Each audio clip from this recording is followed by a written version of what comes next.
Well, good morning again, everybody, and welcome to another edition of You and Me and Multiple Sclerosis.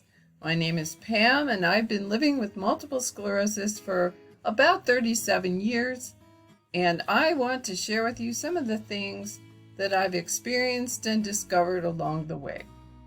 Well, today I am going to talk about something that I hope most of you have no experience of at all.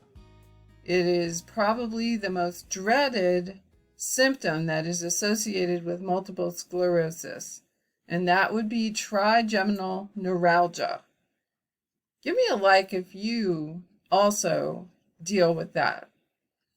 I've had it off and on now for a good share of the time that I've had MS, but right now I've had a long period without it. This is from the Johns Hopkins website, and I will put the link to that down below. But this gives you the kind of physical description of trigeminal neuralgia and what it is. The trigeminal nerve runs along each side of your face, and it branches on each side into three different branches. And one of them is up here above your eyebrow, the ophthalmic branch, they call that. And then there's another one that runs under your eye. They call that the maxillary branch. And then finally, there's this one here that runs underneath your jaw, your teeth, in your lower jaw. That's called the mandibular branch. Well, I have had trigeminal neuralgia on both sides of the mandibular branch, and for the most part, it's been no real reason why it seemed to happen. Certainly not the first time. It woke me up out of a dead sleep. I thought someone had shot me with a cattle prod or something. It was really, really painful. But this little guy right here, this nerve right here, this branch, I'm really kind of concerned about this one because I am going to be going in for some dental surgery here early next week. I have two molars here in the back, the far back one and the one in front of it, that both need to be extracted. The x-rays show there's really no hope for those puppies. They gotta come out. But you saw the picture, that little nerve runs right underneath where they're going to be doing all the work. I do like my regular dentist. He's a great guy. But I ended up going to an actual dental surgeon. He's going to be doing the work for me. He said that he's quite familiar with trigeminal neuralgia. So he knows exactly where to stick the needle. He's going to put me under anesthesia. But he told me I would hate him forever if he didn't also numb me, because when I get done with the surgery and the Novocaine wears off or whatever they're going to use, he said, you are going to be in the worst pain because that's taking two teeth out, it's going to hurt. So he's gonna use local anesthetic that won't wear off until a little bit after the surgery is done. But he said the actual surgery would probably take about 45 minutes, and I will be blissfully unconscious for that. So that part I'm really, really happy about. But let me tell you a little bit about trigeminal neuralgia. And again, I'm going to look at the Johns Hopkins website. And again, I will link this below.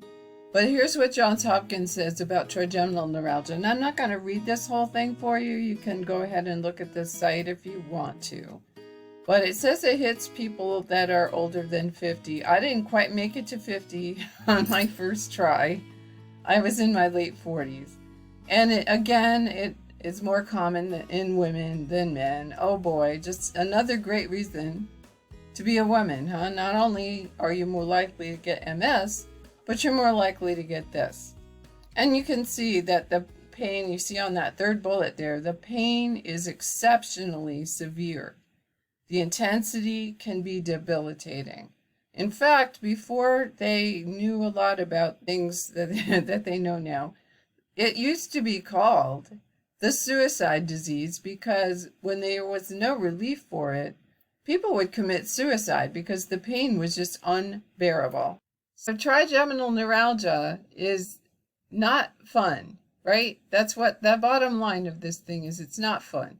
It's important for me to point out to you, though, that you can have multiple sclerosis and never get trigeminal neuralgia, and you can also have trigeminal neuralgia and not have MS. In fact, I have a friend who has it, and I'm pretty sure he doesn't have MS. But it is about the most unfun thing that one can go through. People would just commit suicide rather than deal with it. So that gives you some idea of how horrible it is.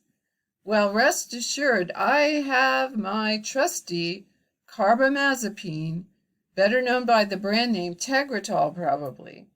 It's an anti-epileptic, which means to me that what's happening is the nerve in my jaw is just seizing when I get these trigeminal neuralgia attacks.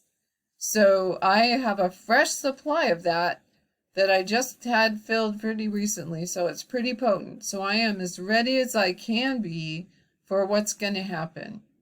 Well, this also means that I don't know when my next video will be coming out. But when it does, I will make that part 2 of my trigeminal saga so that you can find out how I'm doing. I don't know for sure how long it would be before the attacks would start again. That's the nice thing about trigeminal neuralgia, right? You just never know when it might hit you. But I will be back as soon as I can. Anyway, thank you so much for watching, and I will see you again for part 2 of trigeminal neuralgia in my next video.